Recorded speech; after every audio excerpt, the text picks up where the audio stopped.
Hi, my name is Chin. My mention number is 261405. I will present about the background of Raja Ampat.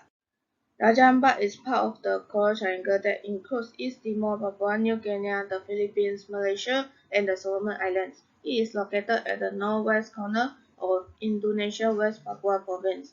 It encompasses 40,000 km² of land and sea and including a series of more than 1,500 islands. The name Raja Ampat means the four king. It is about a story which tells about a woman who finds 7 eggs. 4 of the 7 eggs hatch and become kings of the four main islands, which is Rejo, Batanda, Sarawati, and Miso. Other 3 eggs become a ghost, a woman, and a stone. The main occupation for people around the area of Raja Ampat is fishing. They live in a small colonies of trees that are spread around the area. The dominant religion in Raja Ampat is Christianity and other is Muslim. The surrounding landscape of Raja Ampat is composed of rainforest, which is in sharp contrast with the white sandy beach. Raja Ampat has a stable climate. Throughout the year, the air temperature averages around 30 degrees Celsius during the day and only drops to around 24 degrees Celsius at night.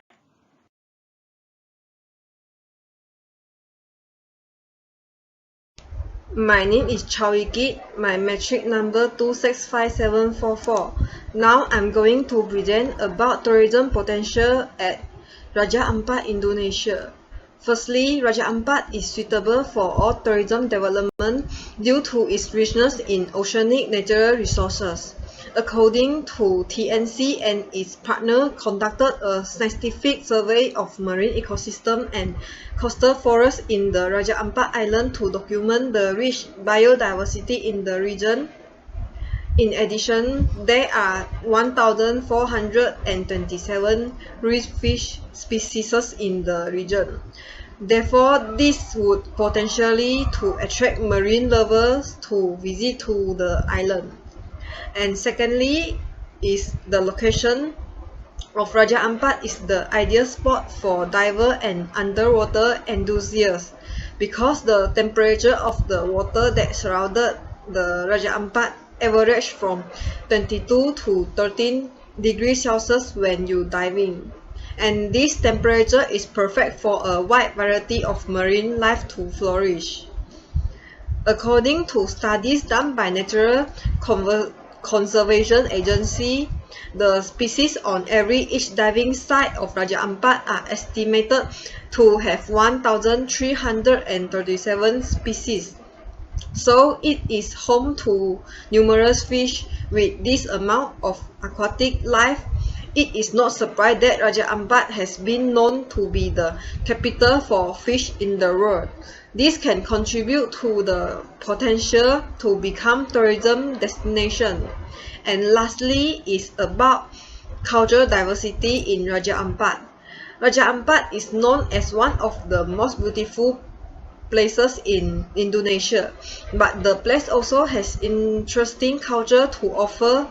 Hence, it hosts a string of attractive festivals such as the festival. Visitors are invited to join underwater activities such as snorkeling and diving. Besides that, it also features how like Suling Tambo music parade, Suling Tambo traditional music competition, and the best marching band and best costume competition. Next, I will present about the type of resort that can be built at the Raja Ampat. The first type is scuba diving resorts. Raja Ampat is known as one of the 10 best waters for diving sites around the world. Its dive sites are all about diversity and abundance. There are 540 kinds of corals, 1,000 kinds of coral fishes, and 700 kinds of mollusks. This makes it the most diverse living library of coral reefs and underwater biota in the world. For the enthusiast divers, Raja Ampat definitely offers an ultimate experience. For non-driver too, there are plenty of gorgeous scenery, beautiful walks, and deserted beaches for them to enjoy.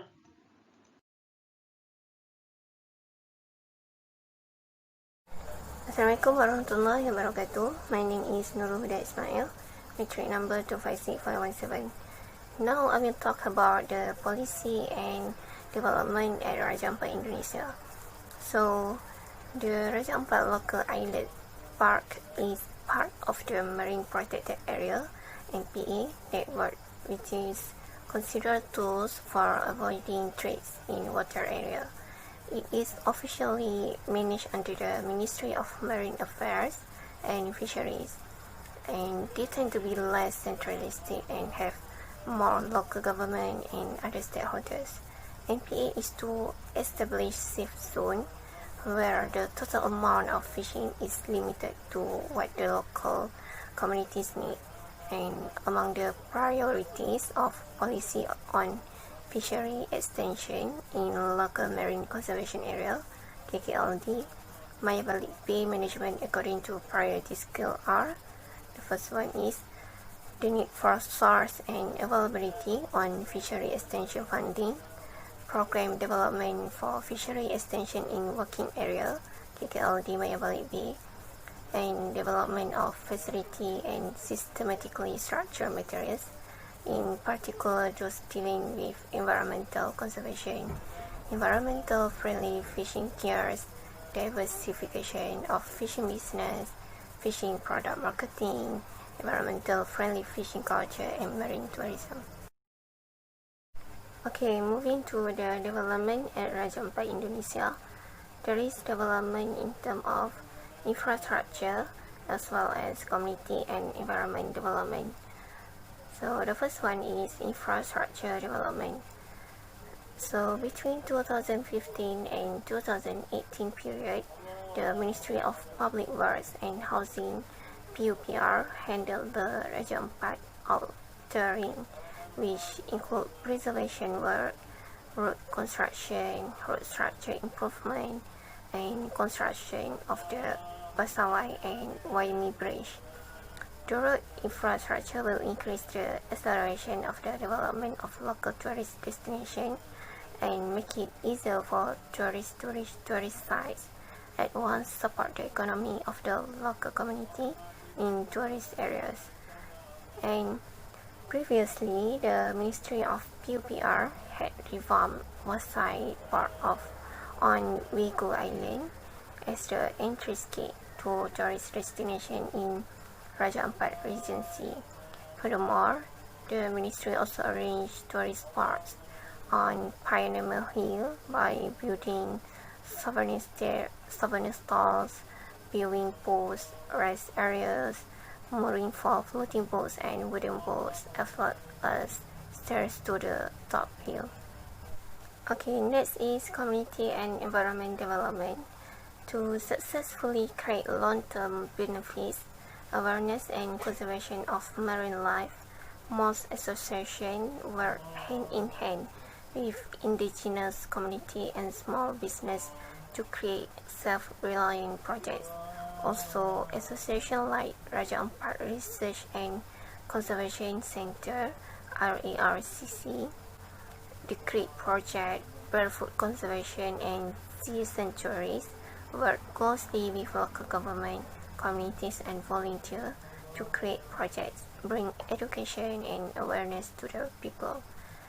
Through numerous education programs about the ecosystem of Raja Ampat, most people on the island have been able to secure themselves as much better living than they would ever have had through other methods.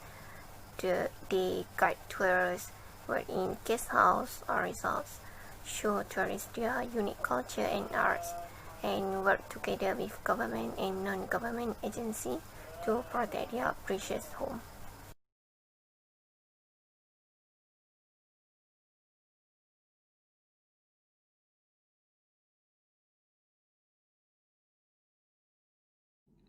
Assalamualaikum and hi everyone. My name is Nur Zuliana Izwani, 26387.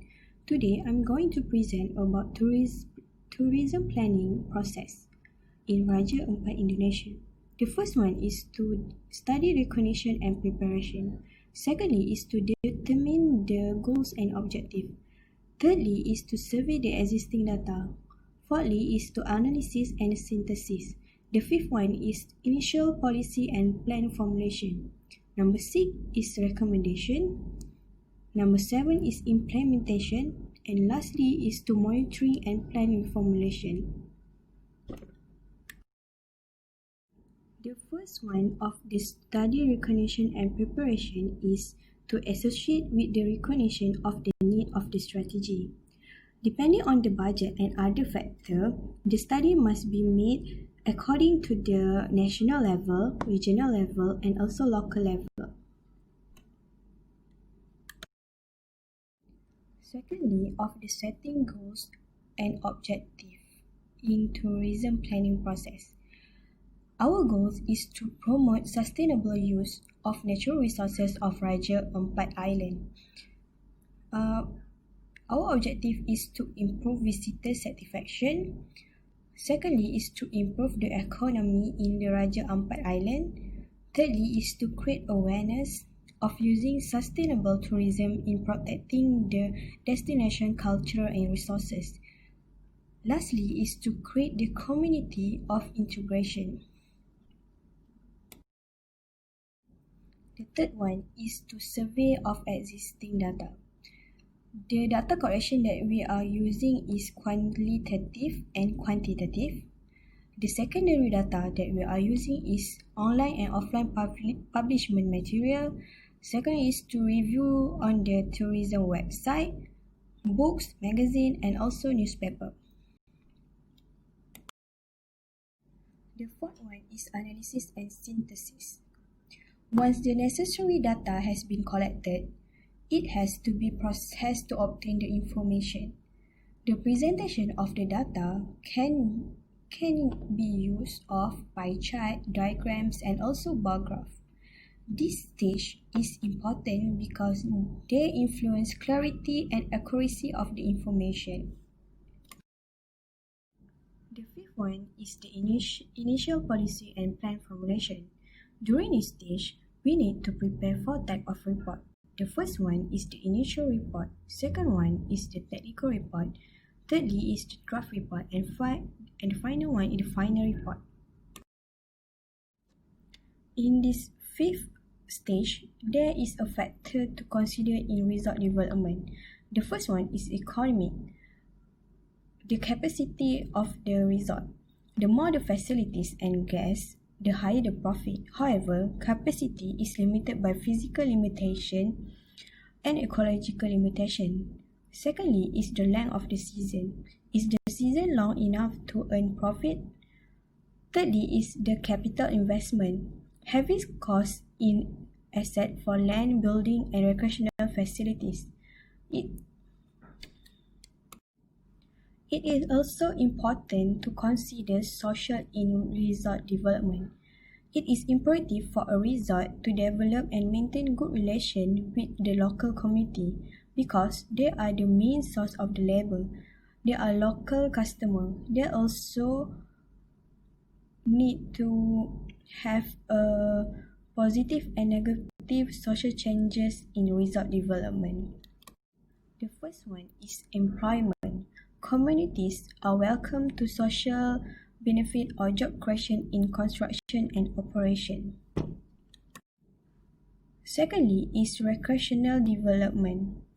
Residents may resign and resist resort development if they do not have access and are hindered from the leisure activity they used to enjoy. Third one is infrastructure requirement and demand. The resort will have to compete with local community for use of water, energy, transportation, and communication resources. Lifestyle changes. Residents exposed to the tourist lifestyle become inclined to spend more, especially on imported goods. It is also impossible the increases of the crime case and prostitution, drug addiction, as a result of the interaction with the tourists. Lastly is the environmental consideration in resort development. Number 1 is the pollution from fertilizer, pesticide, exhaust fumes, solid waste, and sewage. Secondly is conservation. Resort development may damage the flora and fauna.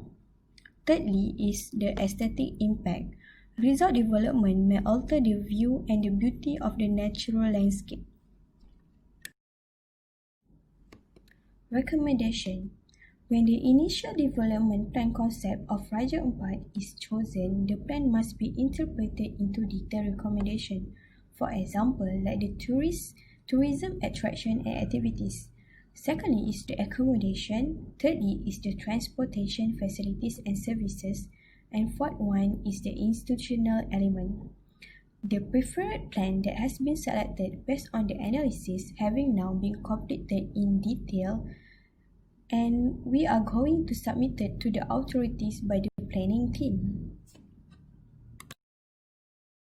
The number 7 of tourism planning process is implementation. The method of implementing the development plan will be considered throughout the most stages of its construction. Technical community approval must be obtained to approve the tourism development plan. Lastly is the monitoring and plan reformulation.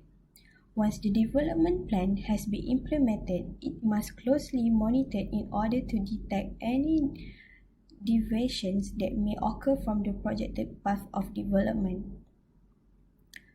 The development must be monitored because it helps to achieve goals and objectives, and also to obey the development schedule and not cause problems to the economy.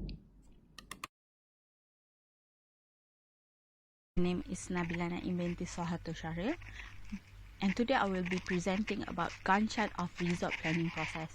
There are 5 phases in the resort planning process, which is conceptual planning and initiation.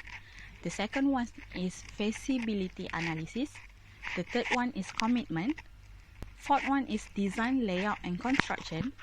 And lastly is management and operation.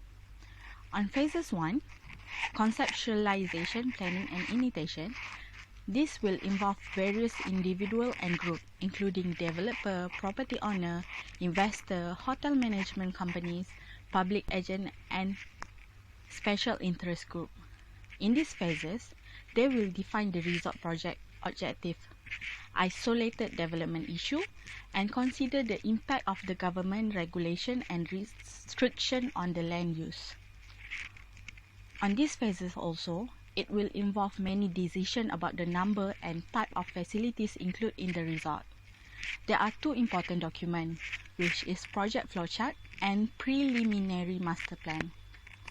Next, we go to phases 2, which is feasibility analysis.